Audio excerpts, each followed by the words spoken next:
तुम्हें तो ये सारे इवेंट एक एक बिल्कुल याद रहते हैं कि यार कल ये रहेगा तो इसमें ड्यूटी टाइट होगी। बिल्कुल सर, बिल्कुल रहता है ये। जैसे हम रोड पे कोई एक्सीडेंट भी देख लेते हैं तो हमारे लिए इतना मुश्किल हो जाता है कि घर पकड़ना भारी हो जाता है। हाँ सर, ये तो और तुम्हारे लिए तो शायद ये काम हर दूसरे तीसरे दिन आता ही होगा। आ जाता है सर। तो ऐसा कोई क्रिटिकल केस आया जो आपको लगा कि यार ये लग तो यही रहा है कि ये सामने वाला ही है, लेकिन उसको पकड़ नहीं पा रहे आप? एक 8 साल का बच्चा था, नैतिक नाम था उसका। अच्छा। वो बच्चा गायब हो गया था। ये पेरीफेरल वे पे सर कैमरे लगे हुए होते, 1-1 किलोमीटर के दौरान पे कैमरे लगे हुए हैं। जब उसका कैमरा था तो उसने देखा वहां एक गाड़ी रुकी हुई है, तो उसने गाड़ी को स्पॉट किया जूम करके, तो उसी में वो बच्चा आ रहा था साइड से चलता हुआ। 1 मिनट के बाद जब हमने इंतजार किया, उसने जब फिर से इधर से फोकस किया तो गाड़ी चलने लगी, लेकिन बच्चा नहीं था वहां। मेरे प्यारे बच्चों, आप सभी को नमस्कार। आप सभी का स्वागत है इस वीडियो में। मेरे दोस्तों, इस समय आप जानते हैं पूरे भारत में यूपी की जो पुलिस है उसका खौफ हर आदमी में है जो भी गलत काम करता है। और इस समय सबसे बेहतरीन लॉ एंड ऑर्डर की सिचुएशन है उत्तर प्रदेश में। और मैं आज आपसे बात कराने जा रहा हूं अपने एक ऐसे स्टूडेंट की जो इस समय उत्तर प्रदेश पुलिस में दरोगा हैं और जो इस समय बागपत यूपी में पोस्टेड हैं। तो आइए मेरे बच्चे, आप सभी का स्वागत है। दिग्विजय भाई, आपका भी स्वागत है। Thank you sir. एक तो तेरा नाम बड़ा दबंग है, दिग्विजय सिंह राजपूत है। राजपूत वैसे ही खतरनाक नाम हो जाता है। कौम खतरनाक है और जज्बाती कौम है, दिल से यारी निभाने वाली कौम है। और फिर ये दिग्विजय सिंह, तो ये दिग्विजय का मतलब क्या हुआ? सर दिग्विजय मतलब जैसे मुझे पापा ने बताया है कि मतलब सभी दिशाओं पर विजय प्राप्त करने वाला। अच्छा, सभी दिशाओं पर तो उसे दिग्विजय बोल देते हैं। दिग्विजय जी सर। तो दिग्विजय, मुझे ये बता कि तू बिल्कुल फिट फॉर है। जबकि कहते ये हैं कि थोड़े दिन नौकरी, जैसे ट्रेनिंग टाइम होता है तब फिट रहते हैं, लेकिन उसके बाद जैसे ही थाने में जाते हैं तो फिर पेट निकल आता है, थोड़ा रिलैक्स हो जाता है। तो तू इतना फिट कैसे है भाई? सर मुझे पूरी तारीफ ये सच बात है कि व्यक्ति को समय नहीं मिल पाता है। एक तो दिनचर्या ऐसी हो जाती है, स्पेशली यूपी पुलिस में दरोगा की दिनचर्या, ये समझ लिया आप सर 24/7 ही है। मतलब ये समझ लीजिए कि रात को भी रहना है, दिन में भी रहना है, इस तरह चलता रहता है। समस्या अगर है तो जाना पड़ता है। लेकिन अगर आप सुबह के समय लगभग 15 मिनट अपना थोड़ा एक्सरसाइज को दे, तो सिर्फ 15 मिनट थोड़ा पुशअप हो जाए, थोड़ा मतलब कि पुलअप्स हो जाए और अपना अप डाउन हो जाए, जो होता है मतलब उठक बैठक कहते हैं सर जिसे हम। बस फिर मैं यही तीन चीजें मैं करता हूँ, इससे ज्यादा मैं कुछ नहीं करता हूँ। कभी कभी बस, और कभी कभी स्कीपिंग रोप कर लिया अपना। अच्छा, तो मुझे तो ये बता कि तुम्हारे ऊपर तो इस समय बहुत भयंकर दबाव होगा, क्योंकि यूपी में जैसे अभी वक्फ बोर्ड बिल पास हो गया, तो यूपी में अब सेंसिटिव एरिया हो गया पूरा, तो तुम्हारी ड्यूटी तो फिर से मतलब टाइट हो जाएगी पूरी तरीके टाइट हो चुकी है सर। मैं जैसे अब बताता हूँ आपको, अभी आया है नोटिस भी कि मैं 3 दिन की छुट्टी आया हूँ। हाँ। जिसमें से मेरा आज दूसरा दिन है, कल भी मेरी छुट्टी थी, लेकिन मुझे अब निकलना पड़ेगा थाने के लिए, क्योंकि मैसेज आ चुका है कि पुनः अपनी रवानगी थाने पे आप कराना सुनिश्चित करें। चाहे वो किसी भी, अगर मान लो कोई अपरिहार्य परिस्थिति है तो उसे तो रोक दिया जाएगा, कोई दिक्कत नहीं है। लेकिन अगर मान लीजिए आपकी कोई परिस्थिति ठीक है, कोई समस्या भी नहीं है, तो आपका भी दायित्व बनता है कि आप थाने चले जाने। और जरूरी भी है, क्योंकि 4 तारीख में नमाज है, जुमे की नमाज रहेगी सर, 4 तारीख में कल ही है, तो वो जरूरी है। अच्छा, तो तुम्हें तो ये सारे इवेंट एक एक बिल्कुल याद रहते हैं कि यार कल ये रहेगा तो इसमें ड्यूटी टाइट होगी। बिल्कुल सर, बिल्कुल रहता है ये। जैसे आपको सर मैं अपने ही जिला बागपत की बताता हूँ कि वहाँ अधिकारियों का प्रेशर नहीं है, बल्कि दायित्व भी बनता है, सही बात है ये, कि सुबह सुबह के समय एक पोस्टर पार्टी निकलती है। क्या निकलती है? Poster party. ये क्या चीज होती है? मैं आज अखबार में भी पढ़ रहा था ये पोस्टर पार्टी। हाँ सर, ये पोस्टर पार्टी का ऐसा होता है कि आप सुबह सुबह के समय लगभग 3 बजे से लेके 5 से 6 बजे तक के बीच में एक थाने से वाहन जाता है निकल के, थाना मोबाइल हो या फिर अपना कोई सेकंड थाना मोबाइल हो, कोई गाड़ी हो, सरकारी गाड़ी जाएगी, जिसमें एक एसआई रैंक का व्यक्ति होगा, उसका प्रभारी, वो जाएगा और वो सारे जितने भी धार्मिक स्थल हैं, मंदिर हुए, मस्जिद हुए, चर्च हुए या फिर गुरुद्वारा हुआ, और आप मान सकते हैं सर कोई जैसे महान अनुभव व्यक्ति होते हैं, सुभाष चंद्र बोस जी हैं, या फिर कोई महात्मा गांधी जी की कोई प्रतिमा है कहीं पर, तो उसके आसपास कोई ऐसा कंटेंट ना लिख दिया हो जिससे कोई असामाजिक तत्व की संभावना उत्पन्न हो जाए। तो इसलिए इस लेवल पे वो काम कर रहे हो? इस लेवल पे काम होता है। अब जैसे अब कल के लिए जुमा है, तो जुमे के लिए पूरे बागपत में हर थाने में से डेली निकलती है, लेकिन आज की जो पोस्टर पार्टी रहेगी वो बहुत सख्त रहेगी और ध्यान देना पड़ेगा कि कोई आसपास कोई ऐसा वैसा कंटेंट ना लिखा हो। वैसे लिखा कभी मिलता नहीं है, लेकिन जरूरी है वो, तो इसलिए आवश्यक कार्रवाई करनी होती है। यार, तुझसे बात करके मुझे लग रहा है तुम बहुत ज्यादा अलर्ट रह रहे हो यूपी में, तभी कानून व्यवस्था मेंटेन रहती है। सर वो आप देख ही रहे हैं यूपी में पहले कैसा था और अब कैसा है। अच्छा, तूने जैसे कहा कि पहले कैसा था, तो मैं अभी एक फिल्म देख रहा था, भोकाल, ओ वेब सीरीज, सर शायद तुमने देखी नहीं होगी। भोकाल देखिए, देखिए तो देखिए, उसमें, लेकिन अब कंटेंट याद नहीं है हाँ, उसका। उसमें तो यार पुलिस वालों को धमका के रखते थे वो गुंडे बदमाश। वो अब सीन है कि नहीं है कि तुम्हें धमकियां बराबर देते थे हाँ सर, कि इस धमकियाँ, इलाके में घुसना नहीं है, ये शौकीन का इलाका है? नहीं नहीं, ऐसा कुछ नहीं है, ऐसा कुछ भी नहीं लगता सर मुझे। जैसे मैं बागपत में पोस्टेड हूँ, हाँ। मुझे ऐसा कुछ नहीं लगता कि ऐसा कुछ दबाव वगैरह है, नहीं ऐसा कुछ नहीं है। अगर लगता भी है हमें तो हम अपने उच्च अधिकारी से बताते हैं, वो हमारा पूरा सपोर्ट करते हैं इस चीज में क्या? कि ऐसा कुछ नहीं है। अगर आपको वहां जाना है आप जाइए, न्याय संगत काम कीजिए, बस गलत किसी के साथ ना हो। जैसे उस फिल्म में दिखा रखा था कि मुरादाबाद एक ऐसा डिस्ट्रिक्ट है जहाँ खेतों में गन्ने कम और लाशें ज्यादा मिलती हैं, और उस समय मिलती भी थी, वो समय था और खूब दबा के ऐसी न्यूज आती थी। सर, तो अब तो पूरी तरह कंट्रोल होगा। पूरा कंट्रोल है सर, ऐसा कुछ नहीं है बागपत में कि खेतों में लाशें मिल रही है, ऐसा कुछ नहीं है। हाँ, क्राइम बिल्कुल कंट्रोल में है। हाँ, एक दो तो चलता रहता है, वो गुस्से में कर देते हैं व्यक्ति, लेकिन कंट्रोल में है सब, सब नॉर्मल, हाँ सब नॉर्मल चल रहा है। अच्छा, तो मुझे तुम एक चीज बताना कि जैसे यार अब तुम्हारी तो ड्यूटी ऐसी है कि किसी भी मिनट पे कोई भी खबर आ सकती है सर हाँ, अभी तो है ना? पक्का है। और मान लो कि तुम्हारे घर में कोई फंक्शन है, या बीबी ने कोई व्रत वगैरह रखा हुआ है, सर और तुम्हें उसी समय कोई सूचना मिली कि ऐसे ऐसे मर्डर हो गया है, और तुम उस डेड बॉडी के पास जा रहे हो, और सर फिर रात को जाके घर पे खाना खाना है, तो तुम बैलेंस कैसे करते हो? तुम्हें मतलब कैसे एडजस्ट हो पाता है वो? जैसे हम रोड पे कोई एक्सीडेंट भी देख लेते हैं तो हमारे लिए इतना मुश्किल हो जाता है कि घर पकड़ना भारी हो जाता है, हाँ सर, ये तो और तुम्हारे लिए तो शायद ये काम हर दूसरे तीसरे दिन आता ही होगा। आ जाता है सर। जैसे मैं, जो मेरी पहली पोस्टिंग थी सर, जैसे ही हम 22 मार्च 2024 में लगभग आए थे यहाँ बागपत में, तो मुझे थाना खेकड़ा मिला था उस टाइम पर। तो थाना खेकड़ा के सामने से बीच से ही वो जा रही थी, खेकड़ा के कस्बे के अंदर से ही रेलवे क्रॉसिंग। अच्छा। तो अक्सर डेड बॉडीज टकरा के या फिर कोई गिर गया, इस तरह से मिलती रहती थी। स्टार्टिंग में हमें दिक्कत हुई। अच्छा, रेलवे में तो कटती भी बहुत गंदे से। हाँ, गंदे से ही कटती है। तो अब पहले से ही फोकस ये था सभी का कि मतलब जो नए लड़के इन्हें आगे किया जाए काम करने के लिए। अच्छा। बागपत में सभी को फोकस हो रहा कि तुम आगे, तुम नए लड़के जो है उन्हें करो। तो डर खोले तुम्हारा। हाँ, डर खुले हमारा। तो मैंने पहली डेड बॉडी देखी, तो डेड बॉडी मतलब वो ठीक नहीं थी स्थिति उसकी, तो मुझे बड़ा अजीब लगा, मैं कर भी नहीं पाया कुछ। अच्छा, ये तेरा फर्स्ट टाइम था? वो फर्स्ट टाइम था। हाँ। उस टाइम वो एक पंचायतनामा भरा जाता है मौके पर, जिल्द पंचायतनामा होता है साहब, उसकी कार्रवाई करनी होती है, फिर पंचान गवान पंचान होते हैं, बहुत लंबा प्रोसेस होता है, हाँ। तो वो करना पड़ता है। तो स्टार्टिंग में हमें बहुत दिक्कत हुई, हाँ। एक बार दिक्कत हुई, फिर एक बार एक्सीडेंट की डेड बॉडी देखी तब दिक्कत हुई। अब नहीं होती प्रॉब्लम, अब भर लेते हैं, अब देख लेते हैं, और किट बैग में मतलब जिस हिसाब से कानूनी तरीके से उसे विधिक पूर्वक उसे बांध के उस पर मतलब की चिटबंदी करके अंदर रखा जाता है किट बैग में, रख के उसे पोस्टमार्टम के लिए भेज देते हैं, कोई दिक्कत नहीं आती। अब वो मन में उतना वो अब इतनी समस्या, कि रोज का काम हो अब गया। तो बस मान लिया, अब तो करना ही है ये, हम तो करते तो हैं। फिर क्या ही समस्या। अच्छा, मुझे ये बताना कि जैसे कई बार क्या होता है कि मान लो कोई टीचर है, गवर्नमेंट जॉब में टीचर है, उत्तर प्रदेश में, उत्तर प्रदेश सरकारी विद्यालय में नौकरी कर रहा है, चल, तो वो क्या है कि पूरी लाइफ बच्चों को पढ़ाता रहता है, पढ़ाता रहता है, पढ़ाता रहता है। या ऐसी बहुत क्लेरिकल जॉब भी हैं, तो उनमें क्या होता है कि कभी ना कभी बोरियत आ जाती है। बस हाँ सर, बोरियत आ जाती है तो बिल्कुल। तुम्हारे अंदर, तुम्हारे वाले में आती है बोरियत, या बीच में कोई ना कोई कीटाणु बढ़िया आता है कोई बोरियत नहीं है सर, जो हर रोज नया है।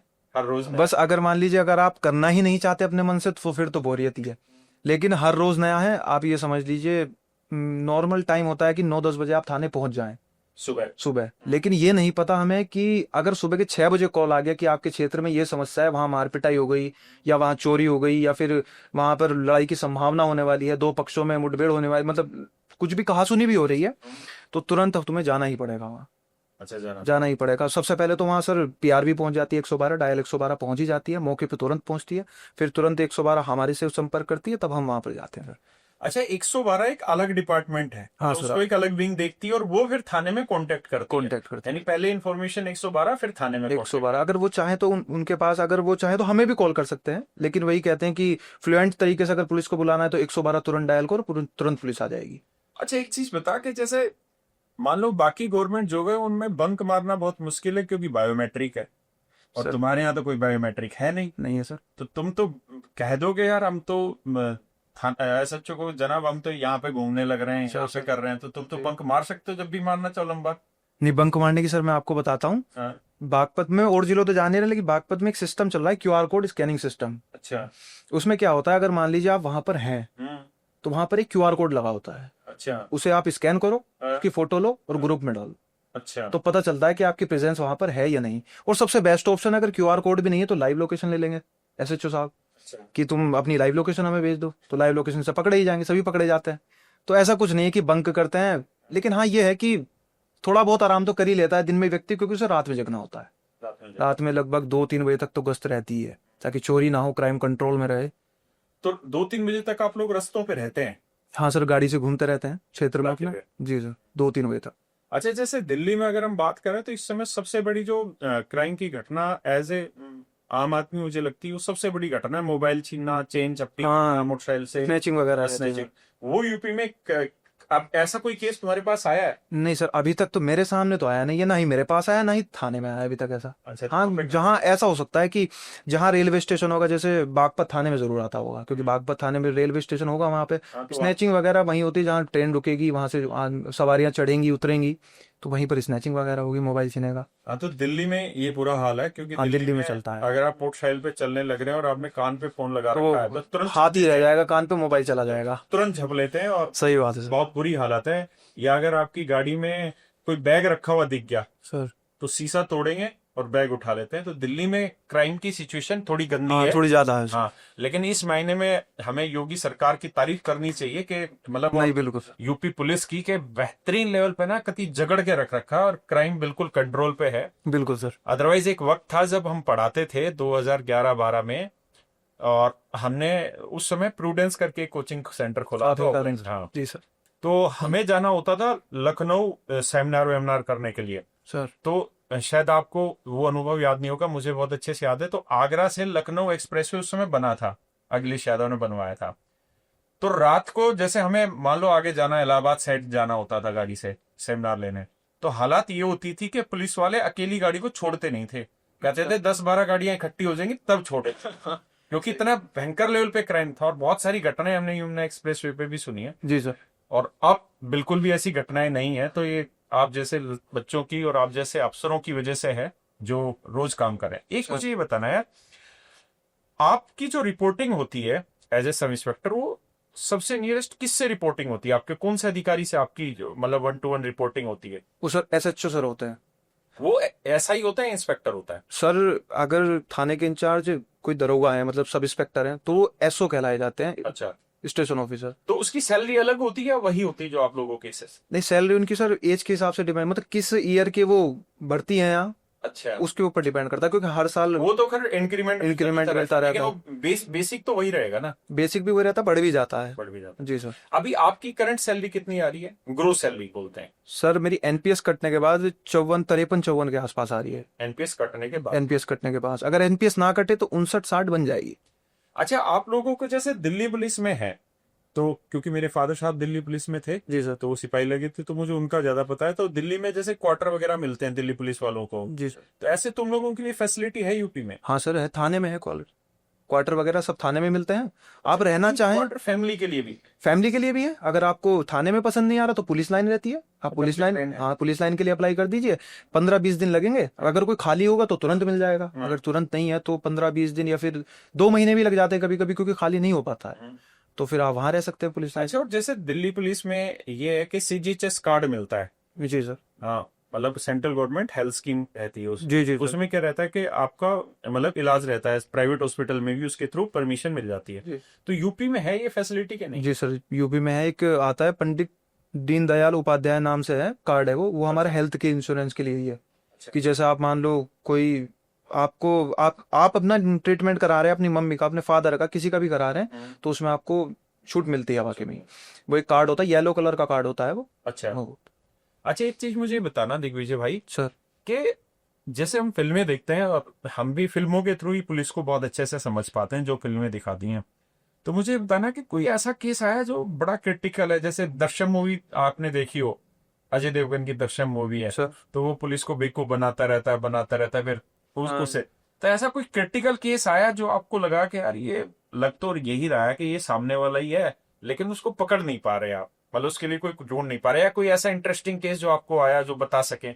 हाँ सर, एक आया था। हाँ। उस टाइम में खेकड़ा में पोस्टेड था। एक 8 साल का बच्चा था, नैतिक नाम था उसका। अच्छा। वो बच्चा गायब हो गया था। ऐसा हुआ कि वो दोपहर के समय आया, वो अपने ही गांव के पास में स्कूल जो होते हैं ना सर, हाँ हाँ। उसमें गया था वो। तो वो घर से निकला और घर से निकलने के बाद वो स्कूल के लिए निकला था। रेड उसने पैंट पहन रखी थी, व्हाइट कलर की उसकी शर्ट थी, यही उसकी स्कूल की ड्रेस थी। तो वो कस्बे से निकलता निकलता वो धीरे धीरे चलते हुए लगभग 5 किलोमीटर के आसपास वो चला, अकेला ही था? अकेला चलता रहा। वो बीच में फिर स्कूटी पे भी बैठा, कहीं किसी से लिफ्ट ले ली, उसने कहा मुझे आगे जाना है, इस तरह से कह के वो आगे निकलता चला, क्योंकि कैमरे में आ रहा था वो। पहले पैदल चलता हुआ दिखाई दिया, फिर स्कूटी पे चलता हुआ दिखाई दिया। हमने उस स्कूटी वाले से भी पूछा था, उस टाइम पे जब मुकदमा लिखा हुआ था, बच्चा तलाशना था, बच्चा बरामद करना था। तो वो चलते चलते जब हम कैमरे हमने फॉलो किए सर, उस स्कूटी वाले से भी पूछा, वो बड़ा गांव का रहने वाला था, वहीं गांव पड़ता है, उससे भी हमने पूछा कि भाई एक बच्चा ऐसे से बैठा था तुम्हारे पास, कि हाँ ये मेरी ही स्कूटी है। जब हमने उसे कैमरे की फुटेज वगैरह दिखाई कि ये बच्चा कहाँ है, ये बच्चा गायब हो गया है, लगभग 1 दिन हो गया, बच्चा मिल नहीं रहा है। तो उन्होंने कहा कि ये आगे की तरफ मैंने इसे छोड़ दिया था। तो वो चलते चलते फिर वो ईस्टर्न पेरिफेरल वे पे ऊपर चढ़ गया था। जी सर। तो वो जो ईस्टर्न पेरिफेरल पे, जो पेरिफेरल एक्सप्रेस वे पे जो कैमरा थे, पहला जो टोल एंट्री लेता है जी चढ़ते वक्त। हाँ, वो जो कैमरा था वो वहां से उसे दिखाई दिया। अच्छा, वो लड़का वहां पहुंचा? हाँ, वो छत पे उस पे पहुंच गया था, उसके ऊपर की बिल्कुल टॉप पे ही। तो ऐसा हुआ कि जो ये पेरिफेरल वे पे सर कैमरे लगे हुए होते, 1-1 किलोमीटर के दौरान पे कैमरे लगे हुए हैं। ठीक है। कि जैसे एक कैमरा ये यहाँ पे लगा हुआ है, तो ये यही कैमरा 360 होगा, 1 किलोमीटर इधर भी देखेगा ये, इधर भी। फिर थोड़ी देर बाद घूम जाएगा, फिर इधर देखेगा। ठीक ठीक ठीक। तो एक बार जब उसने इधर की तरफ फोकस किया, वो कैमरा का फोकस तभी करेगा जब मान लीजिए कोई पेरिफेरल एक्सप्रेस वे पे कोई बाइक या वो सॉरी कोई गाड़ी वगैरह रुकी हुई होगी। अच्छा, रुकी उसको होगी तो वो स्पॉट करेगा उसे, ये कर क्या रहा है, समझ गया। कहीं किसी के साथ लूट वगैरह ना हो जाए, इस तरह से। अगर कोई समस्या उसे लगता है, कोई डाउटफुल भी कुछ उसे लगता है, तो तुरंत वहां की संबंधित पुलिस को बता देता है। अच्छा। ताकि वो उस पर कार्रवाई और कर ये ऑटोमेटेड होता है? हाँ जी सर। वो डासना में है उसका। अच्छा। डासना में पूरा हेडक्वार्टर टाइप सा है। जब मैं उसके वहां गया था देखने के लिए कैमरे, तब मैंने देखा था। तो जब उसके कैमरा था तो उसने देखा वहां एक गाड़ी रुकी हुई है, तो उसने गाड़ी को स्पॉट किया जूम करके, तो उसी में वो बच्चा आ रहा था साइड से चलता हुआ।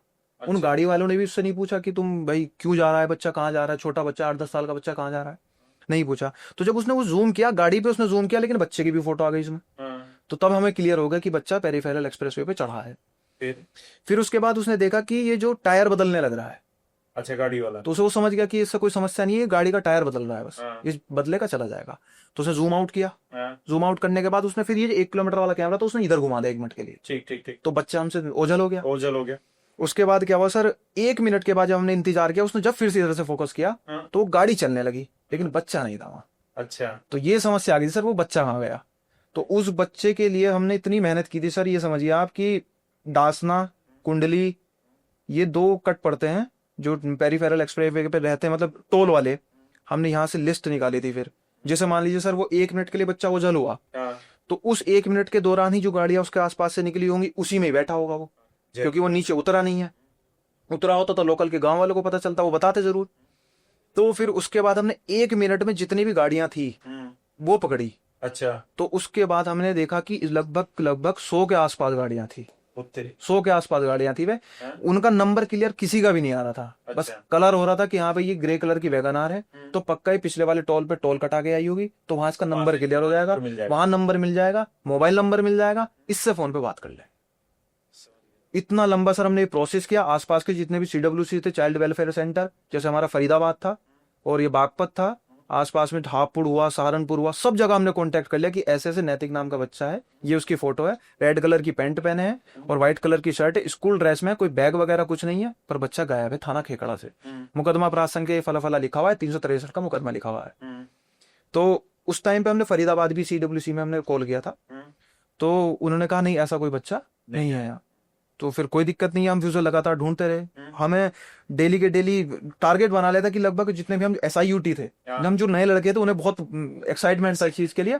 तो उन्होंने क्या किया, कुछ गाड़ियां उन्हें दे दी गई, एक को, कुछ गाड़ियां इधर, कुछ गाड़ियां इधर। तो हमने सबको फोन कर करके पूछा, तो हमने कहा कि आपकी इस टाइम पर फला तारीख को गाड़ी जो थी बड़ा गांव एक्सप्रेसवे के सामने से गुजर रही थी, वहां एक बच्चा आपको दिखाई दिया, रेड कलर की उसकी पैंट थी, व्हाइट कलर की उसकी शर्ट थी, आपका उसको ध्यान दिया हो, आपने उसको किसी के साथ चढ़ते हुए देखा हो, किसी के साथ बैठते हुए देखा हो। मतलब बहुत मजा आया सर, वाकई में एक्साइटमेंट था। तो मतलब सभी ने मना किया। उसमें एक इंस्पेक्टर साहब ने भी हमारे साथ फोन पे मेरे साथ बात हुई थी उनकी पोस्टिंग उस टाइम पे सहारनपुर चल रही थी, लेकिन वो अपने गांव जा रहे थे, बुलंदशहर। अच्छा। तो उन्होंने कहा अच्छा तुम कौन से बैच के हो, मैंने कहा सर मैं 23 बैच का हूँ। चलो बहुत अच्छी बात है। तो मतलब हमें भी अच्छा लगा सर कि हम काम कर रहे थे, अप्रिशिएट, इतना डेप्थ में गए हम। तो उसके बाद फिर फरीदाबाद CWC से कंट्रोल रूम को फोन आया बागपत कि एक बच्चा रेड कलर की पैंट पर व्हाइट कलर की शर्ट में यहाँ आया है। अच्छा। तब हमने सर उसे जाके वहां से बरामद किया था, तब उस मुकदमे का निस्तारण हुआ है। इतनी मेहनत हमने की करनी पड़ी थी इसमें। और ये कितना टाइम लग गया इस चीज में? इसके लिए सर हमें 5 दिन तो लगे थे, 4 से 5 दिन, 4 से लगभग 1 हफ्ता भी उस मान सकते हैं आप। उसके बाद जब वो बच्चा हमने बरामद कर दिया, हाँ, उसके पापा, जिसका नाम था रामफल, नाम था शायद उनके, हाँ, राकेश या रामफल ऐसी कुछ था, हाँ, उन्होंने पूरे थाने में मिठाई खिलाई थी।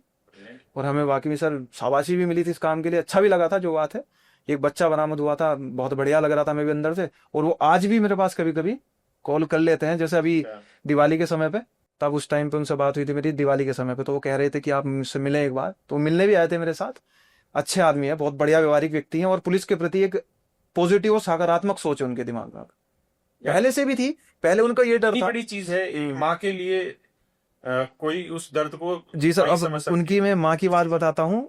वो उसकी मम्मी आती थी जब बच्चे की, तो वो हमसे सीधे मुंह बिल्कुल बात नहीं करती। अच्छा, 5-6 दिन जब तक वो मिला नहीं मिला जब तक, वो कहती थी आप कुछ कर ही नहीं रहे। यहाँ हालांकि निकम्मे हैं पुलिस वाले। निकम्मे हैं पुलिस वाले, वो भी इमेज ऐसी कुछ बना देते हैं।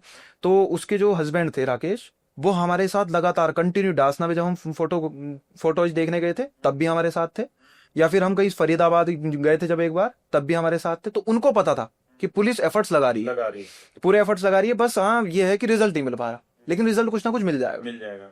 और ये सर बार बार, मतलब जो डासना में उस टाइम पे फुटेज पे काम करते हैं लड़के वहां पे, उनके डिपार्टमेंट के अपने, उनका भी बहुत सपोर्ट रहा हमें। मतलब हर कैमरा उन्होंने फोकस कर करके दिखा दिया कि ये गाड़ी है, ऐसे गाड़ी है। तो वो गाड़ियां लिखी हमने, फिर गाड़ी के नंबर हमने कुंडली से निकाले, कुछ डासना से निकाले। एक सस्पेक्टेड गाड़ी भी थी, उसको हमने फॉलो भी किया। अच्छा। पर उसमें कुछ मिला नहीं हमें, उस गाड़ी में वो बैठा ही नहीं था। पर कुल मिलाकर हमने उससे बच्चों से पूछा तो उसने कहा था कि एक ट्रक वाले अंकल ने मुझे लिफ्ट दी थी, तब मैं वहां गया था। इतना लंबा चला था सर ये, लेकिन बच्चा बरामद हुआ, उसके बाद बहुत खुशी हुई सर। इस पे फिल्म बननी चाहिए, बॉलीवुड वालों, शर्म करो, सिकंदर बना बना सालों ऐसी ऐसी कर रहे हो तुम। ऐसी ऐसी कहानियां ढूंढो जो ऑर्गेनिक है, और देखो सोच समझ के कि इनके पास क्या है कि बेसिकली ये एक चेन पकड़ते 3 चेनें खुलती है, फिर ऐसे खुलती जा रही है। ये भाई ने कहा, जैसे दिग्विजय ने, कि 1 मिनट में कितनी 100 गाड़ियां गुजरी थी उस टाइम पे, और उन 100 के नंबर निकालना, फिर उन्हीं 100 के लिए नंबर कहां से निकाले, पहले सीसीटीवी फुटेज निकलवा रहे हैं जहां से टोल कटा हुआ, वहां से एंड, बिल्कुल सर। और फिर लगे रहना पागल बन के उसी वाइज में। यानी ये जुनून का काम है, तभी बच्चा मिला हो। यानी हेड्स ऑफ टू यू यार, और बहुत जबरदस्त काम है। अच्छा, मुझे एक चीज ये बता के, जैसे अभी हम अखबार पढ़ते हैं तो अखबार में यही है कि किसी का बच्चा गायब हुआ सर, तो पुलिस का पहला रिएक्शन ये रहता है कि अरे रुक जाओ, आज आ जाएगा। किसी की लड़की गायब हुई तो अरे रुक जाओ, आज क्या पता यार, दोस्तों के साथ गई हो, रात तक वेट करो, आ जाएगी, कल आना सर। जबकि मुझे लगता है फिल्में देख के जो हमारे दिमाग में, कि वो जो इनिशियल टाइम होता है वो बहुत क्रूशियल होता है। जी सर। तो उस बच्चे में तुमने जो एक्शन लेना स्टार्ट किया, वो उसी समय करा या थोड़ा लेट कर किया? वो सर तुरंत इसलिए, क्योंकि अगर हम तुरंत लग जाएंगे तो कैमरे से लोकेशन पता चल जाएगी बच्चा इधर गया है। अगर कहीं बीच में किसी ने अपने पास रख लिया हो, बुला लिया हो, बिठा लिया हो, तो तुम्हें तुरंत मिल जाएगा। अगर हम बच्चा गायब होने में, या महिला गायब होने में, या फिर कोई नाबालिग लड़की है उसे गायब होने में तुरंत एक्शन नहीं लेंगे, तो उसमें समस्या यह है कि कैमरे की फुटेज किसी किसी व्यक्ति की 5 दिन तक, 4 दिन तक ही रहती है, किसी की 15 दिन तक, किसी की 1 हफ्ते तक, किसी किसी की 1 साल तक रहती है। जैसे टोल प्लाजा पे 1 साल तक रहती है। अच्छा, टोल पे 1 साल तक 1 साल तक की फुटेज आप देख सकते हो, कोई दिक्कत नहीं है। तो सर वो 2-4 दिन के बाद अगर तुम उसे नहीं, उस पर टैकल नहीं करोगे, उसको नहीं उसमें एफर्ट्स लगाओगे, तो फिर आपके साथ जो एविडेंस है ना, वो मिटते चले जाएंगे धीरे धीरे। जैसे कैमरे की फुटेज नहीं मिलेगी आपको, या फिर अगर मोबाइल नंबर उसके पास, उसकी तुरंत लोकेशन निकलवा लो, तुरंत उसकी सीडीआर के लिए अप्लाई कर दो, तुरंत उसकी मतलब कि टावर डंप जो होते हैं उसके लिए अप्लाई कर दो। तो इससे क्या होगा सर, जैसे सीडीआर एनालिसिस कराएंगे आप उसका, 1-2 दिन में सीडीआर आ जाएगी, तो सीडीआर से लास्ट लोकेशन आ जाएगी, किसने लास्ट कॉल पे बात की, वो फोन से टावर से इसका नेटवर्क जुड़ा था, समझ गया। तो वो टावर की लोकेशन आ जाएगी, वहां का एड्रेस आ जाएगा, एड्रेस आ जाएगा तो तुम वहां पहुंच जाओगे, तो वहां से कुछ ना कुछ तो मिलेगा ही आपको। कुछ किसी ने देखा होगा, क्योंकि जैसे किसी गांव में कोई व्यक्ति जा रहा है, हमारे ही गांव में अगर कोई नया व्यक्ति आएगा तो हम उसे देखेंगे, भले ये ना महसूस करें कि भाई कैसा है कैसा नहीं, पर ये महसूस होता है कि हाँ ये अलग व्यक्ति है कोई, तो बता देते हैं उसके बारे में। पुलिस से अगर पूछेगी जाके तो बताएंगे सब।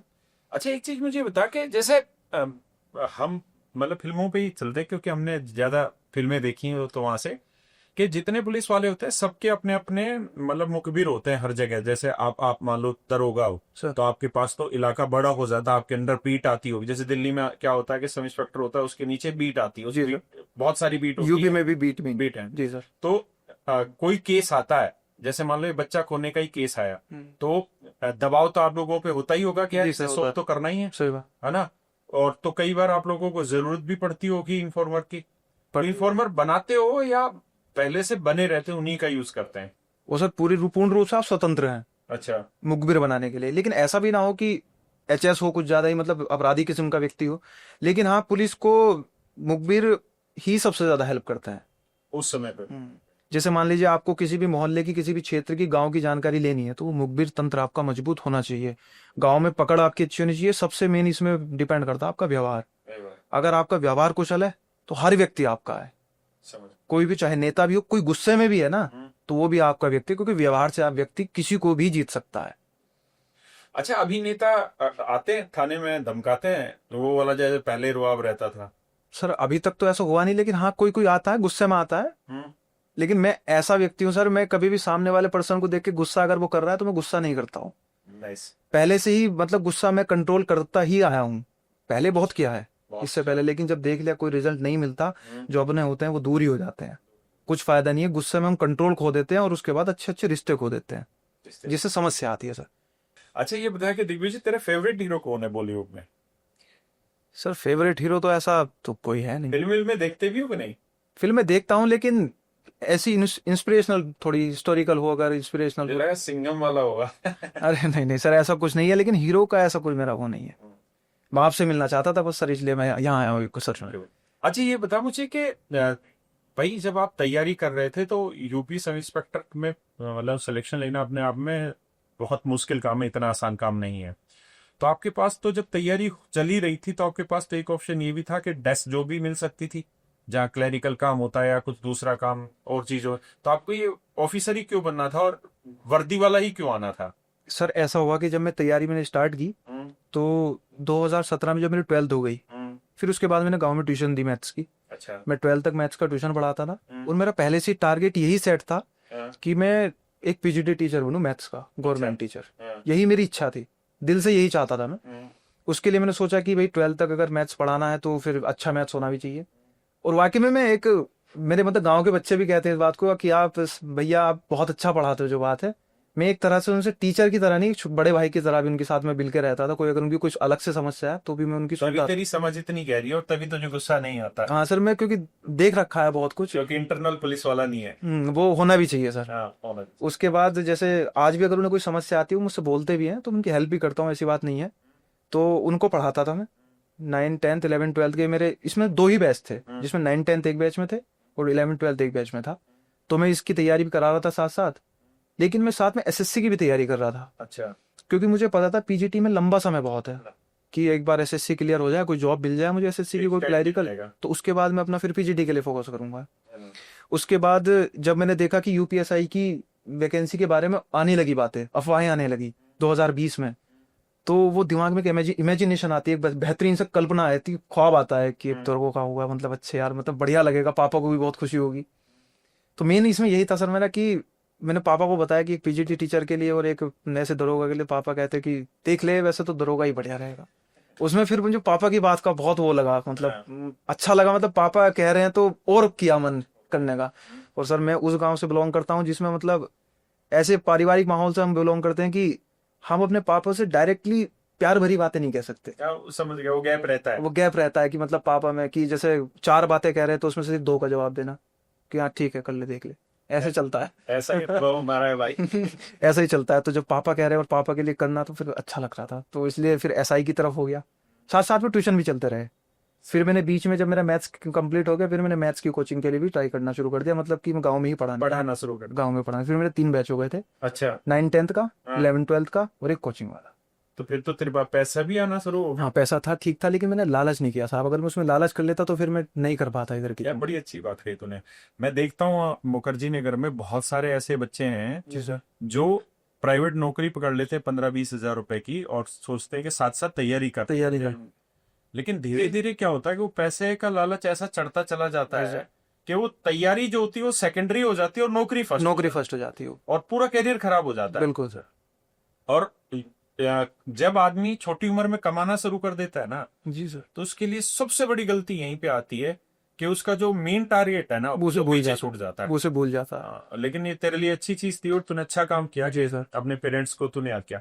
अच्छा, मुझे एक पता था दिग्विजय कि अभी कितने साल में सब इंस्पेक्टर से इंस्पेक्टर बन जाते हैं यूपी में? सर अभी जो बन रहे हैं, अब तो प्रमोशन बहुत अच्छा हो गया यूपी पुलिस में। 7 से 8 साल में आप इंस्पेक्टर रैंक पे पहुंच जाएंगे। उसके बाद 12 से 13 साल में आप डीएसपी रैंक पे, ठीक है। सीओ हाँ। सर्किल ऑफिसर अच्छा, होते हैं। डीएसपी को ही सर्कल ऑफिसर कहते हैं। जी सर, सर्कल ऑफिसर, क्षेत्राधिकारी महोदय उन्हीं को बोलते हैं। हाँ, उसके बाद फिर अगर आपका अच्छा खासा रोल है, हाँ। सब बढ़िया है, तो उसके बाद फिर एडिशनल एसपी। अच्छा, और एक चीज मुझे ये बताना कि देखो, एडिशनल एडिशनल सीपी या एडिशनल डीसीपी?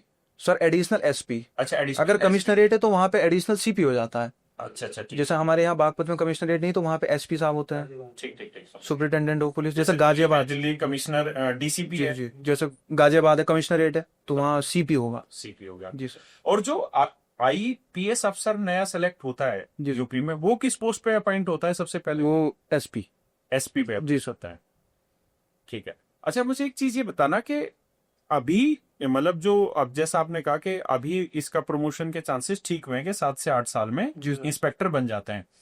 तो जो एसएचओ बोलते हैं, जैसे दिल्ली में जो एसएचओ होते हैं, एक्चुअली भाई एसएचओ एक किस्म से उस इलाके का सब कुछ होता है। जी सर। तो दिल्ली में एसएचओ बनता है केवल और केवल इंस्पेक्टर, सर। और आपके वहां बनता है एसआई भी बन जाता है। जी सर। तो जो एसएचओ बनता है बड़े इलाके का, वो एसआई रहता है कि वो भी इंस्पेक्टर ही बनता है एसएचओ? सर थाना प्रभारी दो तरह के ही होते हैं, या तो वो एसआई रैंक के व्यक्ति होंगे। अगर एसआई रैंक का व्यक्ति थाना प्रभारी है तो सर उसे एसओ बोलते हैं। अच्छा। Station officer. और जो इंस्पेक्टर रैंक का है, अगर इंस्पेक्टर रैंक के अधिकारी हैं जो थाना प्रभारी हैं, तो उन्हें एसएचओ बोलते हैं। अच्छा, उन्हें एसएचओ। जी। अब मुझे करेक्ट समझ में आया। अच्छा, मुझे था कि तुझे काफी एक्सपीरियंस हो गया पुलिसिंग का, बहुत सारी चीजें तूने देख भी ली, समझ भी ली, सारा अनुभव ले लिया। तो तुझे क्या लगता है कि मतलब यूपी पुलिस की नौकरी में मजा है या परेशान है या ज्यादा बर्डन है या अच्छा चलता है? सर ये मेंटेलिटी पे डिपेंड करता है। अच्छा। अगर आप इस बेस पे आ रहे हैं यूपी पुलिस में कि मुझे सुकून चाहिए, तो आप नहीं रह सकते इस नौकरी में। ये बिल्कुल सही है, इस जॉब में सुकून नहीं है। इस जॉब में दुआएं बहुत हैं। दुआएं? दुआएं बहुत है। आप अच्छा इतना काम कर दोगे इसमें कि कई व्यक्ति आपको बहुत अच्छी अच्छी दुआएं देते हैं। जैसे आप मान लीजिए कि किसी को बहुत ज्यादा परेशानी है, मान लो कोई पीड़ित पक्षी आपके पास थाने में आ रहा है, वो बेचारा बहुत परेशान है, उसे बैठ जाओ, उसके साथ बैठ के 2 मिनट बात कर लो, आप अच्छे से बात कर लो। जैसे कहते हैं ना साहब, डॉक्टर के पास जब पेशेंट जाता है, अगर डॉक्टर उसकी सारी समस्याएं सुन ले तो उसका आधा निदान पहले ही हो जाता है। ऐसे ही सब थाने में है, उसका पहले ही निदान हो जाएगा पहले से ही। अगर वो सब ये देख रहे हैं तो दरोगा जी ने कितने अच्छे से मेरे से बात की, बाकी तो कार्रवाई तो करनी है, वो तो करना ही, वो हमारा काम है सर। लेकिन अच्छे से अगर हम बात कर लेंगे तो उसका दिन भी बन जाएगा, पूरे दिन खुश भी रहता है फिर। अच्छा, एक चीज मुझे ये भी बताना कि जैसे मान लो ये बच्चे वाली कहानी है सर, तो तुमने भाई 5 दिन पूरा जी जान लगा के उस बच्चे को ढूंढ दिया, तो देखो उसके पाने जो दुआएं दी होंगी वो आप और हम समझ भी नहीं सकते, उसने उसके लिए तो बहुत बड़ी चीज थी वो। जी सर। लेकिन इसमें आपको क्या मिला? क्या डिपार्टमेंट कुछ करता है या जो प्रमोशन में कुछ हेल्प मिलती है कि आप कितने केसेस सोल्व करते हैं? हाँ जैसे सर। एक हुआ सुस्त थानेदार, जी। हमारे यहाँ थानेदार बोलते हैं दरोगा को, और एक हुआ कि तेरे जैसा परफेक्ट चुस्त थानेदार। सर। तो दोनों में जो ज्यादा एक्टिव है, केस जल्दी सोल्व कर रहा है, और एक जो बिल्कुल डिले डिले चल रहा है, दोनों को कहीं आगे जाके कोई बेनिफिट मिलता है? सर बेनिफिट तो सबसे ज्यादा यही मिलता है, अगर आप एक्टिव हो तो इस बात को जो हमारे ऊपर के अधिकारी रहते हैं वो सब इस बात को नोटिस करते हैं कि अगर आप एक्टिव हैं तो आगे तुम्हारा उत्साहवर्धन करते रहेंगे। एसएचओ से ऊपर वाले अधिकारी भी जानते हैं? हाँ जानते हैं, वो छोटी छोटी बातें जान रहे होते हैं। अब जैसे आप कह रहे हैं सर, जैसे बच्चे वाला केस था, इसमें काम मैंने किया, लेकिन इसकी जो विवेचना थी वो हमारे चौकी इंचार्ज साहब के पास थी, तो वो उसको कर रहे थे, लेकिन काम में ही कर रहा था इसमें। तो उसके उनके उत्साहवर्धन हेतु 26 जनवरी पर, जो अभी 26 जनवरी 2025 था, इस पर उनको पुरस्कार भी मिला था उत्साहवर्धन के लिए। और जैसे अगर कोई मर्डर की विवेचना है, मर्डर की इन्वेस्टिगेशन है, तुम उसको अच्छे से टैकल करके बढ़िया करके सॉल्व कर देते हो, उसमें भी आपको मेडल वगैरह मिलता है। अच्छा, मान लेते हैं कि कोई आपके इलाके में मर्डर हुआ और आप उसके आईओ हैं, इन्वेस्टिगेटिंग ऑफिसर हो सर, और आप मतलब उस केस में बहुत ज्यादा मेहनत नहीं कर रहे हैं या उसको सोल्व नहीं कर रहे हैं, तो आपके ऊपर क्या दबाव होगा? सर दबाव तो सबसे ज्यादा दबाव पीड़ित पक्ष का होगा, वादी का, जिस व्यक्ति की डेथ हुई है उसके परिवार का। और दूसरी बात सर, जैसे मैं हूं, मैं बिल्कुल भी मर्डर की विवेचना नहीं कर सकता। अच्छा। मर्डर की विवेचना हमेशा वही करते हैं जो थाना प्रभारी होते हैं। ओके। और अगर मान लीजिए 307 की विवेचना है तो कोई ऐसा ही व्यक्ति उनको करेंगे जो मतलब एक्सपीरियंस्ड हो, तजुर्बेकार हो, क्योंकि ये थोड़ी क्रिटिकल मामले होते हैं इनमें। अब जैसे मर्डर की विवेचना है सर, अगर उसे आप बिल्कुल सुस्त कर देंगे, बिल्कुल सुस्त डाल देंगे, तो इस बात को, मर्डर जैसी विवेचना को एसपी सर भी मतलब नोटिस करते हैं इसमें क्या चल रहा है क्या नहीं चल रहा। अच्छा, एसपी के ध्यान रहता है। ध्यान रहता है, अगर वो लगता है कि इसमें गड़बड़ चल रही है, इसमें ठीक नहीं चल काम रहा नहीं कर रहा तो आईओ तुरंत बदल देंगे, वो दूसरे आईओ को दे देंगे। और फिर जो बदला जाएगा उसकी शायद रिकॉर्ड में भी रह जाएगी वो चीज। हाँ, रिकॉर्ड में रहती है वो कि विवेचना हस्वादेश श्रीमान पुलिस अधीक्षक महोदय के फलाना उप निरीक्षक के द्वारा से मुझे उप निरीक्षक के सुपुर्द की गई। वो इस तरह से एक उसमें केस डायरी में अंकित कर देगा, फिर वो उसके पास विवेचना सुपुर्द हो जाएगी। जी, तो यानी वो ऐसा सिस्टम है कि हर आदमी को काम करना पड़ेगा, करना पड़ेगा, और ऊपर वाले अधिकारी की नजर में हर एक आदमी है कि ये कितना काम कर रहा है, कितना कर रहा है कितना नहीं कर रहा है। अच्छा, तो ये बता कि दिग्विजय भाई, जब तूने तैयारी की सर तो जो मेहनत की और उसके बाद जो ये रिजल्ट आया, सर तो तू इस रिजल्ट से सेटिस्फाई था कि नहीं था? सर सेटिस्फाइड तो थे बिल्कुल, खुशी भी बहुत ज्यादा थी। अब एक बार मैं बताता हूँ सर आपको, 15 नवंबर 2021 को जब मेरा एग्जाम था तब हम एग्जाम दे के आ गए थे। लेकिन हमें इससे पहला जो यूपीएसआई का एग्जाम हुआ था उसमें इतनी कट ऑफ नहीं गई थी जिस बार हमारे वाले बैच की गई थी। बिल्कुल। तो जिस हिसाब से हमारे क्वेश्चन बने थे तो अब मुझे लग रहा था कि पक्का 100% सिलेक्शन हो ही जाएगा। फिर अपना धीरे धीरे फिर पढ़ाई कुछ टाइम के लिए बंद कर दी बिल्कुल, कि अब थोड़ा रिलैक्स करेंगे। उसके बाद इसकी जब इनिशियल मेरिट आई थी तो उस टाइम पे जनरल की कट ऑफ जो 301 नंबर पे गई थी। अच्छा। तो जिसकी बिल्कुल भी उम्मीद नहीं थी कि 301 जाएगी। फिर ये डर लगने लगा अंदर से कि पता नहीं सिलेक्शन होगा या नहीं होगा। उसके तुरंत बाद मैंने फिर आगे की तैयारी स्टार्ट कर दी। अच्छा। दिल्ली पुलिस हेड कांस्टेबल को उस टाइम फॉर्म आए हुए थे, मैंने कहा चलो इसमें तैयारी करते हैं। बाकी तो सब चल ही रहा था, ट्यूशन वगैरह चल ही रहे थे सर। तो उसके बाद जब धीरे धीरे टाइम बीतता गया तो 21 नवंबर से लेके जब वो इनिशियल मेरिट वाला रिजल्ट आया था तब तक तो ठीक था, क्योंकि इतना ये एक्सपेक्ट नहीं किया था कि इतनी ज्यादा कट ऑफ जाएगी। फिर जब वो 301 की कट ऑफ आ गई उसके बाद 12 जून 2022 को फाइनल मेरिट लगी थी। अच्छा। तब तक का टाइम पीरियड मेरे लिए बहुत ज्यादा परेशान करने वाला रहा। मैं मेंटली बहुत डिस्टर्ब रहा, पता नहीं हो पाएगा या नहीं। उस टाइम पे पापा मम्मी और दीदी थी मेरी, तीनों ने मुझे बहुत संभाला जो बात है। अच्छा। कभी कभी ऐसा भी हो जाता था कि मतलब बहुत ज्यादा इमोशनल हो जाते थे, कहते कहते मतलब इमोशनल भावनात्मक बहुत सारे विचार आ जाते थे मन में। तो फेल्योर का डर बार बार हाँ, बार बार यही था कि मतलब फेल हो जाएंगे। और यूपीएसआई से पहले सर मैंने कोई एग्जाम भी नहीं दिया था। अच्छा। उसके बाद ही मतलब फिर दिया था, एनटीपीसी का दिया था, उसमें भी हो गया था मेरा। लेकिन उससे पहले कोई एग्जाम तो मुझे इतना एक्सपीरियंस भी नहीं था फेलियर का। तो लेकिन मुझे डर लग रहा था धीरे धीरे कि मतलब क्या होगा, पता नहीं कैसे होगा। फिर 12 जून 2022 की बात थी सर, दोपहर का समय था, घर पे कोई नहीं था, मैं ही था। तैयारी चली रही थी, तैयार वो क्लास ही ले रहा था सर, आपकी मैथ की क्लास ले रहा था उस टाइम। तो पता चला एक दोस्त था मेरा, गगन नाम का लड़का है, वो बागपत से ही बिलोंग करता है, वो मुझे जीडी के रनिंग में मिला था। अच्छा। तो उसने मेरे पास कॉल आया कि दिग्विजय तूने देखा रिजल्ट आ गया ऐसा का। मेरे से उसका कॉल नहीं कटा। मैंने कहा यार ठीक है चल मैं बता रहा हूँ, देख के बता रहा हूँ कि तेरा हो गया क्या, यार मेरा नहीं हुआ। मैंने कहा बहुत दुख हुआ यार तेरा नहीं हुआ, तू एक बार अपना देख जल्दी से। तो डर तो लग ही रहा था, बहुत मुश्किल से मतलब मैं डर लग रहा था कि मैं किसी को बुलाऊं पहले कि वो मेरा रोल नंबर देख के इस तरह से चेक कर दे। फिर जब कोई है नहीं था घर पे तो मैंने खुद ही देखा तो मेरा वाकई में नाम था उसमें, तो मैं बहुत खुश हुआ। लेकिन मुझे दुख इस बात का था, मेरे साथ का एक लड़का था वो नहीं हुआ, लेकिन उसका यूपी पुलिस कांस्टेबल 60,000 वाली में हो गया है। लेकिन एसआई की पूरी कंटिन्यू तैयारी कर रहा है, आप ही के ऐप से सर करियर बिल से कर रहा है, तैयारी से कर रहा है। अच्छा, मुझे एक चीज और बता कि जो तूने तैयारी की तो उस तेरी देखो, एक तो मेरिट ऊपर गई सर ना, और जर्नल में काउंट होने हो आप तो नेचुरल सी बात है कि आपको एक्सट्रीम लेवल पे लेके जाना पड़ेगा अपने बेस को, अपनी मेहनत को, तभी सिलेक्शन होगा। बिल्कुल सर। तो कौन कौन सी ऐसी चीजें थी जो तूने फॉलो की और जो तुझे लगता है कि तू गाइड कर सकता है और बच्चों को जो इस समय तैयारी कर रहे हैं कि यार मैंने ये चीजें की या ये गलतियां की और ये मैंने अच्छी चीजें की और आप ये काम कर सकते हो? सर अगर मैं अपना पूरा 100% बताऊं तैयारी का, तो अर्थमेटिक मैंने आपसे किया ही था। मैथ्स में जो वेटेज है यूपीएसआई के मैथ्स में अर्थमेटिक का ज्यादा है। अच्छा। अब एडवांस का इतना नहीं है, एडवांस के मेंसुरेशन ही है बस। हाँ मेंसुरेशन है, और 2-4 टॉपिक और भी हैं, जैसे प्रोबेबिलिटी हो गया। एक क्वेश्चन आया था एक बार प्रोबेबिलिटी का, हो सकता है आ जाए, 2.5 नंबर का क्वेश्चन है भाई, कुछ भी हो सकता है। बिल्कुल। तो उस हिसाब से अपनी एडवांस को इतना फोकस न लेके सर अर्थमेटिक पे ज्यादा फोकस किया मैंने। दूसरी बात सर, अगर मैं रीजनिंग का देखूं तो रीजनिंग के जो चुनिंदा टॉपिक्स है वो उठा लिए जाए, जो उसमें आते हैं, बहुत सारे वेटेज है उनका। जैसे इस बार जो है इनपुट आउटपुट आया था, वो जो एक वो नहीं होते सर, डाटा इंटरप्रिटेशन वाले क्वेश्चन भी आए थे एक बार, तो उन पे भी फोकस कर लिया जाए। कुल मिला के कोई तैयारी का ऐसा पहलू ना छोड़ा जाए जैसे रीजनिंग और मैथ हुआ, क्योंकि रीजनिंग मैथ ऐसी चीज है तुम इसमें 100% गेन कर सकते हो। अगर तुम इसमें अपना पूरा 100% दोगे तो 100% पाओगे भी, मैथ्स में भी रीजनिंग में भी। अब जीएस का तो ऐसा है कि कहीं का कहीं आता है, कहीं का कहीं जाता है। लेकिन हाँ इतना है कि अगर उसमें आप कॉन्स्टिट्यूशन पे अच्छा फोकस करोगे, कॉन्स्टिट्यूशन अच्छा फोकस कर लो, हिस्ट्री अच्छा फोकस कर लो और स्टैटिक जीके पकड़ लो, थोड़ा करंट अफेयर ले लो। तो जीके में भी तुम सेक्शनल वाइज, अब पास तो सभी में होना, सेक्शनल कट ऑफ रहती है, तो उसके हिसाब से। सेक्शनल कट ऑफ है, हाँ? जी सर। अच्छा, तो तूने जीके को कैसे तैयार किया? सर जीके में मैंने और मौलवी थी, दोनों बताना। दोनों है सर। तो जीके तो सर कॉन्स्टिट्यूशन मैंने पढ़ा था पॉलिटी अभिषेक सुमन सर से, और हिस्ट्री भी सर से ही पढ़ी रखी थी मैंने, पहले सबसे पहले हिस्ट्री ही पढ़ी थी सर से, तो मेरी वो तैयारी थी, तो मैंने उसको भी तैयार। याद कैसे करते थे यार? सर मैं डेली रिवीजन करता था, मुझे इतना तैयारी करने में टाइम नहीं लगता था जितना मुझे रिवीजन करने में टाइम लगता था।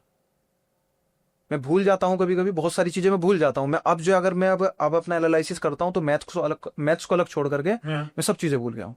मैथ इसलिए नहीं बोला क्योंकि तू खुद पढ़ा रहा था। मैं खुद पढ़ा रहा था, तो जो उससे मेरा बेस खुद क्लियर अंदर बस गई है। अंदर बस गई है। ये बात है, बस मैथ्स में सर तभी स्कोर 100% कर पाएंगे जब पहले बेस क्लियर होगा। पहले बेस क्लियर हो जाए, फिर ट्रिक तो तुम खुद बनाने लग जाओगे जब प्रैक्टिस ज्यादा से ज्यादा करोगे। अच्छा, जब तेरे पेपर का लास्ट टाइम आ रहा था, आखिरी जैसे 1-1.5 महीना था सर उस समय, लगभग तू कितना टाइम दे रहा था तैयारी में? तैयारी में लगभग 10-12 तो चल ही रहे थे, 10-12 घंटे। और लाइब्रेरी में या घर पे? घर पे ही। तो घर पे तुझे अकेले में ये महसूस नहीं हुआ कि यार, मतलब कंटिन्यूटी कैसे बनाए? जैसे अभी मान लो एक तो अकेला भाग रहा और एक 50 लोग भाग रहे हो, तो उनके साथ भागना है।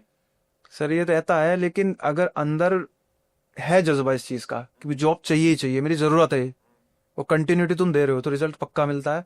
मेरा ऐसा था सर, एक रूम था मेरा ऊपर ही, उसमें मुझे कुछ काम नहीं करना होता था, अकेले बैठ के पढ़ना है। सिर्फ उनसे मैं पढ़ता था। तो अकेले पढ़ते थे तो सोशल मीडिया पे टाइम खराब नहीं जाता था? सोशल मीडिया सब बंद कर दिया था। अच्छा, जब मेरा सिलेक्शन हो गया तब भी, उसके बाद मैंने इंस्टाग्राम वगैरह स्टार्ट किया, वरना ये भी नहीं करता था मैं। व्हाट्सअप इसलिए क्योंकि नोट्स वगैरह दोस्त जो आपस में थे, क्वेश्चन वगैरह क्वेरी के लिए वो मुझे भेजते थे, मैं उनको भेजता था, वो सॉल्यूशन भेजते थे, मैं सॉल्यूशन भेजता था, इसलिए व्हाट्सअप चलता था बस। Nice.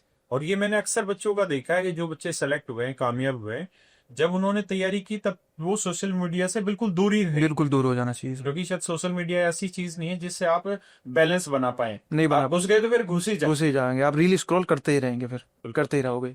अभी मैं अपनी बता रहा हूँ कि अभी 10-12 दिन पहले की बात है, तो मैं बेसिकली फिजियोथेरेपी का एक सेशन देख रहा था यूट्यूब पे। उसकी एक रील देख रहा था, नहीं जल नीति देख रहा था, कि जल नीति ना इधर से पानी डाल के इधर निकालते हैं, तो वो रील देख रहा था रामदेव की मैं। और उसको मैंने सर्च किया कि जल नीति कैसे करते, तो मुझे करनी। थोड़ी देर के बाद मैं पहुंच गया कंगना रनौत की वीडियो पे, और मुझे खुद नहीं पता चला मैंने आधा घंटा कब बर्बाद कर दिया। ये रहता है सर, ये रहता तो है। सोशल मीडिया पे कंट्रोल नहीं, आप एक बार कंट्रोल नहीं कर लेंगे तो फिर गए उस पे काम। और इसकी सबसे समस्या जब आती है जब आप एडिक्ट बन जाते हैं इसके। एडिक्ट और नहीं होना है, उससे बड़ी बात कि आपको पता नहीं होता कि आप एडिक्टेड। आप एडिक्टेड हो चुके हैं, पता ही नहीं चल पाता है। अच्छा, तो ये बता कि जब तेरी पहली तनख्वाह आई तो उसका क्या किया? सर पहली तनख्वाह जब आई थी तो मैंने सबसे पहले तो मम्मी को कॉल किया था घर पे, मम्मी पापा दोनों को बताया था कि पापा मेरी ऐसी। उस टाइम पे नहीं बताया था क्योंकि लगभग रात के 10:30-11 बज रहे थे उस टाइम पे, घर गाँव में सब सो जाते हैं, 8 बजे के आसपास सब सो जाते हैं। तो मैंने अगले दिन बताया मम्मी को और पापा को, तो मेरा मन भी था उनको भेजने का। तो पापा कहते कोई नहीं, जब तो छुट्टी आएगा तब दे दो, कोई समस्या नहीं है उसकी। तो उसमें से थोड़ा सा भगवान की तरफ प्रसाद चढ़ाया गया, जो मतलब पहली सैलरी थी उसमें से थोड़ा सा हिस्सा, मतलब जो मंदिर में प्रसाद चढ़ता है उसका, और थोड़ा घर की जो पूजा घर होती है उसमें रखा गया, और बकायदा मम्मी के हाथों में दे दी गई। ब्रिलियंट।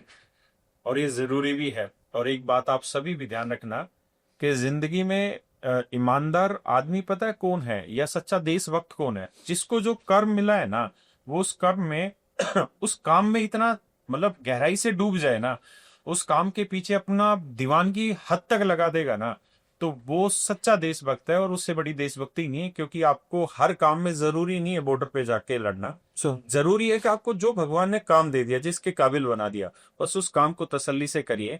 अगर आप समझ पाए तो एक माँ से पूछिए कि उसका 8 साल का बच्चा अगर गायब हो जाता है, और कोई आदमी या कोई टीम लगातार पागलों की तरह 5-6 दिन लग रही है, एक एक गाड़ी को निगरानी कर रहे हैं, एक एक गाड़ी की इन्वेस्टिगेशन कर रहे हैं, और फिर 5 दिन बाद वो बच्चा ढूंढ लिया जाता है, तो उस माँ से पूछिए कि उस माँ को दूसरा जीवन मिलता है। तो उस माँ की दुआएं मतलब अनमोल है, वो करोड़ों खरबों में वो गिनी ही नहीं जा सकती। और मैं भी यही उम्मीद करता हूं कि वर्दी जो है वो आपको बहुत इज्जत दिलाती है और बहुत बड़ी वैल्यू क्रिएट करती है समाज में, लेकिन उससे भी बड़ी चीज है कि वर्दी साथ साथ बहुत बड़ी जिम्मेदारी भी आपको समाज में देती है। और आप जरूर तैयारी करें, आप किसी भी चीज की तैयारी शुरू करें। आप दरोगा बनना चाहते हैं, जरूर दरोगा बने, लेकिन इसलिए नहीं कि हमें नोट छापने या गलत काम करने, इसलिए कि हमें कुछ अच्छे काम करने हैं, किसी माँ के चेहरे पे मुस्कान लानी है, किसी बहन के चेहरे पे मुस्कान लानी है, समाज अच्छा करना है। नमस्कार, धन्यवाद। और धन्यवाद Thank you, भाई sir. दिग्विजय, आपका बहुत बहुत बहुत बहुत थैंक्स। Thank you.